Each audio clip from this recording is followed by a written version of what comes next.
कधी कधी तुमचं यशच तुमच्यासाठी धोकादायक ठरतं. कधी तुमचं हसणं लोकांना सहन होत नाही आणि कधी फक्त तुमची ओळखच तुम्हाला संपवण्यासाठी कारण ठरते. धाराशिवमधून अशीच एक घटना समोर आली आहे. हॉटेल भाग्यश्रीचे मालक नागेश मडके यांचं अपहरण झालं. हो, ते देखील एकदम फिल्मी स्टाईलमध्ये.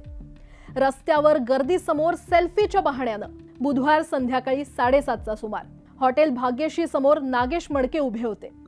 तेवढ्यात एक चारचाकी गाडी येते. गाडीतून उतरतात काही अनोळखी लोक. सर, एक सेल्फी घ्यायची आहे असं म्हणत ते नागेश मडके यांच्या जवळ येतात. मडकेही अगदी सहजपणे त्यांच्यासोबत फोटोसाठी पुढे जातात. पण पुढचा क्षण भयावह ठरतो. गाडीतील 5 जण त्यांना ओढून गाडीत घालतात आणि थेट मारहाण सुरू करतात. गाडी भरधाव वेगात निघते ती धाराशिवकडे. या 5 जणांनी गाडीत मडके यांना जबर मारहाण केली आणि नंतर त्यांना थेट वडगावच्या पुलावर फेकून दिलं. नागेश मडके यांचा आरोप आहे की हा अपहरणाचा नाही तर थेट हत्येचा डाव होता. जीवे मारण्याची तयारीच झाली होती. फक्त नशिबानं त्यांना थोडा वेळ मिळाला आणि त्यांनी आपल्या कुटुंबियांना फोन करून मदत मागितली. सध्या ते जिल्हा रुग्णालयामध्ये उपचार घेत आहेत. त्यांची प्रकृती स्थिर आहे, पण मानसिक धक्का प्रचंड आहे. भाग्यश्री हे नाव आज महाराष्ट्रात अनेकांना माहिती आहे. फक्त जेवणासाठी नाही तर सोशल मीडियावरच्या चर्चेसाठी सुद्धा. याच हॉटेलची रांग सोशल मीडियावर व्हायरल झाली. लोक तासनतास वाट पाहून जेवायला येऊ लागले. पण गेल्या काही महिन्यात या प्रसिद्धीला वेगळं वळण लागलं. काही महिन्यांपूर्वी हॉटेलवर हल्ला झाला, पोस्टर फाडण्यात आले. गेल्याच आठवड्यात हाणामारीची सुद्धा घटना घडली आणि आता अपहरणाचा हा प्रयत्न. या संपूर्ण प्रकाराबाबत अजून कुणावरही गुन्हा दाखल झालेला नाहीये. पोलिसांकडून प्राथमिक चौकशी सुरू आहे. नागेश मडके यांनी संबंधितांचा उल्लेख केलाय, पण नावं सध्या गुपित ठेवली जात आहेत. या सगळ्यांना प्रश्न इतकाच उपस्थित होतोय की ही प्रसिद्धी आहे की सुडाचा प्रवास. एक यशस्वी मराठी उद्योजक, एका लोकप्रिय हॉटेलचा मालक आणि त्याच्यावरच असा जीवघेणा हल्ला. या घटनेवर तुमचं मत काय आहे? ही प्रसिद्धीमुळे झालेली चीड आहे की काही अंतर्गत वाद? आम्हाला कमेंटमध्ये नक्की सांगा. याला मारून टाकून म्हणायचे, याच्या हात जवळ फुटत नाहीत आणि मरत नाही त्यावर सोडायचंच नाही म्हणत होती. ओळखीचे नाहीत ना काय नाही. 15 दिवसात दुसरी घटना. मला धमकीचा फोन यायची एक, त्यांची आमची दुश्मनी नाही, फुटू द्या म्हणले म्हणून मी सगळ्यांनाच फुटू देतो. त्यांचं एकच म्हणणं होतं की याला मारून टाकायचं. प्रत्येकाकडे एकच मागणी की याला कठोर कारवाई झालीच पाहिजे. या बारे काय प्रकार घडलाय का नाही. हॉटेलवर जेव्हा आलेले वेगळं होते माणसं, त्यांनी मला फोटो मागितला. मग मी असा काचातनं फोटो द्यायला गेले की त्यांनी काच पॅक केली. कोणी हात पॅक केली आणि त्यांनी लगेच गेअर टाकले की 140ची स्पीडनं गाडी पळवून नेली. मला इथं बुकी घातली आणि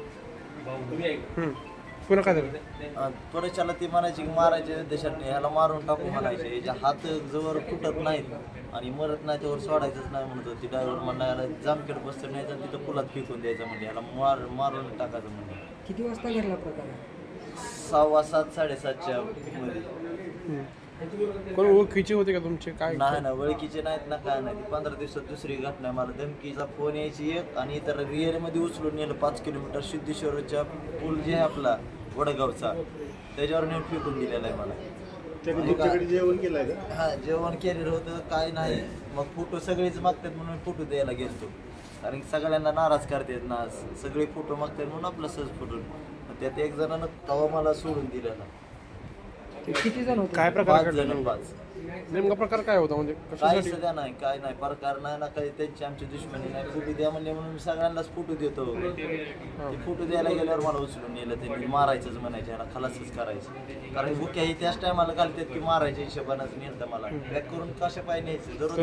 तुम्ही तुमच्या सुरक्षेसाठी 2 बाउन्सर ठेवलेत, तरी हा प्रकार घडलाय. काय विषय? आता ते महाग थांबलेले ते काय करणार? फोटो द्यायला लागलो म्हणल्यावर ते काय करणार? गाडीचं गेअर टाकले की 140 पण पळणार, ती तर काय पळणार आहेत का थोडी मागं?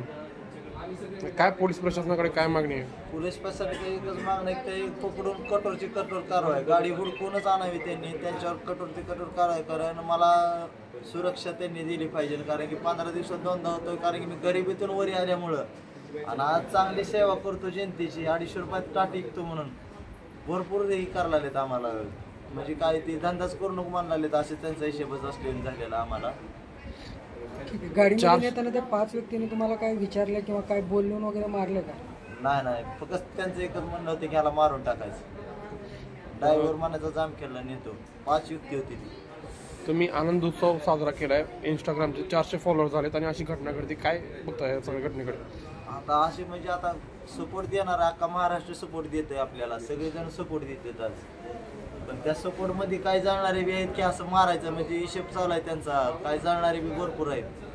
असं धमकी देणं वेगळं झालं, फोनवर धमकी देत ते थोडं झालं, पण डायरेक्ट उचलून नेलं म्हणजे मारायच्या हिशोबानं 5 किलोमीटर उचलून कोणच नेऊ शकत नाही. असं मारायच्या हिशोबानं उचलून नेलंय ना मला, अडकून काचत न्यायचं म्हणजे कोणचा हिशोब होता?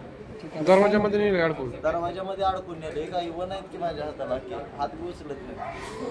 इथं पायाला घासले हे पूर्ण, इथं हे आमटा फुटला माझा. मी पण चप्पल सुटली नाही तर आज पाय बी राहिली नसते माझी. काय मागणी आहे प्रशासनाला? परसराकडे एकच मागणी घ्यायला, कठोर ते कठोर कारवाई झालीच पाहिजे या बारीनं. तुम्ही आता ही घटना घडल्यानंतर पोलीस स्टेशनला गेला होता का काय? तिथून आम्हाला म्हणजे दवाखान्यात जाऊ, पण आम्ही सिव्हिलला आलो, इथं इंजेक्शन दिलंय मला, पण आम्ही खासगीला चाललो. आम्हाला खासगीला इलाज करायचं पण तिकडे चाललो आम्ही. जाताना हॉटेल बंद, आता हा? हॉटेल बंद केलं हॉटेल पण ठेवलं. मुख्य माणूस शिटवणार बायको मार. आता मला सांगा नोकर काय करणार? मालकाला मारायला आज भिले नंतर नोकर थोडी करणार. आज सगळे म्हणजे घरदार भिवून आहे आमचं, कवा मारून जाते ह्याची हीच नाही. पश्चात माझी एकच मागणी आहे की मला सुरक्षा दिली पाहिजे. पहिलं हॉटेल दुसऱ्या ठिकाणी होतं, हॉटेल बदलण्याचं कारण काय होतं आणि आता इकडे आल्यानंतर आता तिथं ट्रॉफिक व्हायला लागली, पुन्हा जीवाला धोका होणे, तिथं बारीक पडला म्हणून मोठ्या पटापट आणलं होतं. पण इथं माझ्या जीवावर उठलेलं झाला तसं. काय मग पुढं काय करणार आहे आता तुम्ही? काय नाही, मी मागणी म्हणजे आता मला न्याय पाहिजे म्हणजे पाहिजे, मला ही आरोपी पकडून दिले पाहिजे.